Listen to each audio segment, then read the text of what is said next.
شروع اللہ کے نام سے جو بہت ہی مہربان اور نہایت رحم والا ہے۔ السلام علیکم ورحمۃ اللہ وبرکاتہ۔ وضو کا حکم۔ وضو صحت نماز کے لیے شرط ہے۔ اگر کسی نے بغیر وضو کے نماز پڑھ لی تو اس کی نماز نہیں ہوگی، چاہے اس نے ایسا عمدن کیا ہو یا جہالت میں یا بھول چوک کر، اسے ہر حال میں نماز دہرانی ہوگی، چاہے نماز کی حالت میں یاد آئے یا نماز کے بعد یاد آئے۔ سونے سے وضو ٹوٹ جاتا ہے۔ یہ دیکھا جا رہا ہے کہ کچھ لوگ مسجد نبوی اور مسجد الحرام میں سو جاتے ہیں اور وقت نماز بغیر وضو کے کھڑے ہو کر نماز بھی پڑھ لیتے ہیں۔ غلط ہے۔ یاد رکھیں، جو شریعت آپ کے ملکوں میں ہے وہی شریعت مکہ مدینہ میں بھی ہے۔ سبھی جانتے ہیں کہ نیند سے وضو ٹوٹ جاتا ہے۔ اگر وضو نہیں تو نماز نہیں، اور وہاں جہاں ایک نماز کا ثواب 1000 اور لاکھ نماز کے ثواب کے برابر ہے۔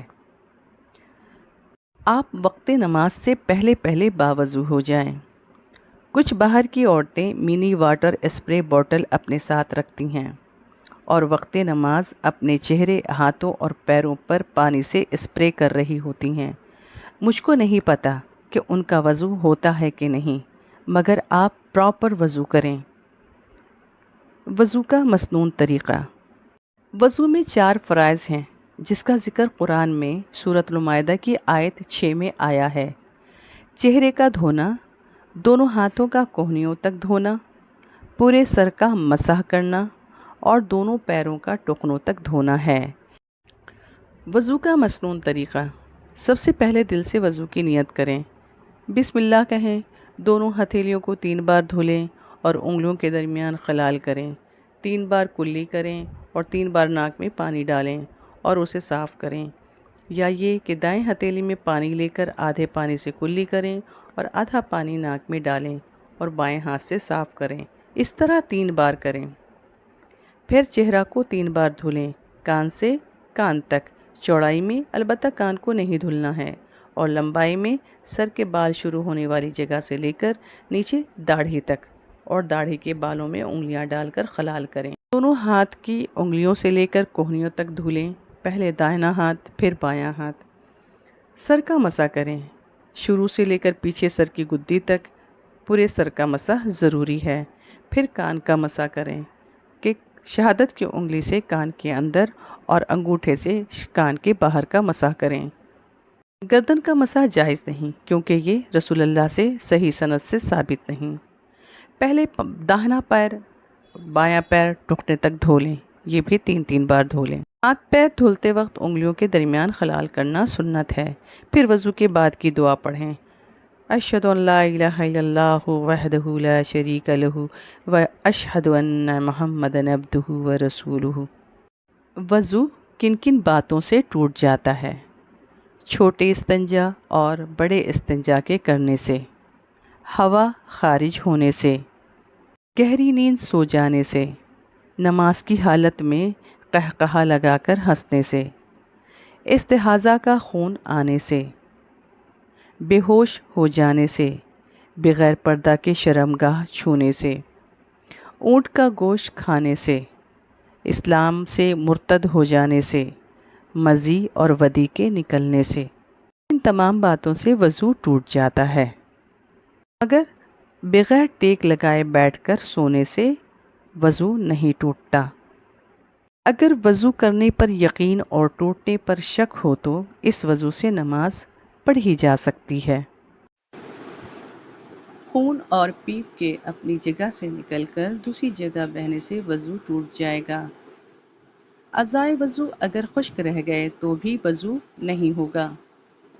وضو کی حالت میں ہنسنے یا قہقہا لگانے سے وضو نہیں ٹوٹے گا۔ وضو کی فضیلت۔ وضو کرنے سے گناہ صغیرہ ناخنوں کے نیچے تک سے پانی کے قطروں کے ساتھ جھڑ جاتے ہیں۔ وضو دخول جنت کا باعث ہے۔ وضو کے بنا پر بروز قیامت اعضائے وضو چمک رہے ہوں گے۔ وضو نماز جیسی اہم ترین عبادت کی کنجی ہے۔ غسل کا بیان۔ غسل واجب کر دینے والے امور۔ جنابت سے غسل واجب ہو جاتا ہے۔ حیض اور نفاس کا خون منقطع ہونے پر بھی غسل لازم ہے۔ اس کے علاوہ اسلام کا قبول کرنا، موت کا واقع ہونا اور جمعے کے دن کا غسل۔ یہ حکم مرد اور عورت دونوں کے لیے ہی برابر ہیں۔ ناپاکی کی حالت میں قرآن کو ہاتھ لگانا ممنوع ہے۔ ارشاد باری تعالیٰ ہے۔ ترجمہ: یہ رتبے کا قرآن ہے جو کتاب محفوظ میں لکھا ہوا ہے، اسے صرف پاک لوگ ہی ہاتھ لگاتے ہیں۔ سورہ واقعہ آیت نمبر 77۔ غسل کا طریقہ: ایک وہ جو عام صفائی کے لیے غسل کیا جائے، یعنی واش روم سے فارغ ہو، وضو کرے اور پھر غسل کر لے۔ غسل کرے اور بعد میں وضو کر لے۔ ایک وہ جو طہارت یا پاکی کے لیے غسل کرے، جیسے حیض و نفاس اور جنابت کا غسل۔ طہارت کے غسل میں سب سے پہلے بسم اللہ کہے اور نیت کرے کہ وہ ناپاکی زائل کر رہا ہے۔ دونوں ہاتھوں کے ہتھیلی کو دھوئے، استنجا سے فارغ ہو اور جگہ استنجا کی اچھے سے صفائی کرے۔ پھر دونوں ہاتھوں کو کلائیوں تک دھوئے، 3 بار کلا کرے، پانی حلق تک جائے، 3 بار ناک میں پانی چڑھائے کہ ناک کا نرم حصہ تر ہو جائے، 3 بار چہرہ دھوئے، 3 بار ہاتھوں کو کہنیوں تک دھوئے۔ وضو کے ساتھ پیروں کا دھونا بھی جائز ہے اور غسل کے آخر میں بھی دھوئے تو بھی جائز ہے۔ سر کے بالوں میں جڑوں تک پانی پہنچائے، یعنی رگڑ رگڑ کر دھوئے۔ جسم کے داہنے اور بائیں طرف 3 بار پانی بہائے اور جسم کو رگڑے۔ نیز ناف اور بغلوں، گھٹنوں کے نیچے تک دھوئے۔ یاد رکھیں بال برابر جگہ بھی خشک نہ رہنے پائے، کہیں غسل طہارت رہ نہ جائے۔ نوٹ: حضرت عائشہ رضی اللہ سے روایت ہے کہ رسول صلی اللہ علیہ وسلم غسل جنابت میں سر کا مسح نہیں کیا بلکہ سر پر پانی ڈالا۔ نیکسٹ ملاقات اگلی ویڈیو میں انشاءاللہ۔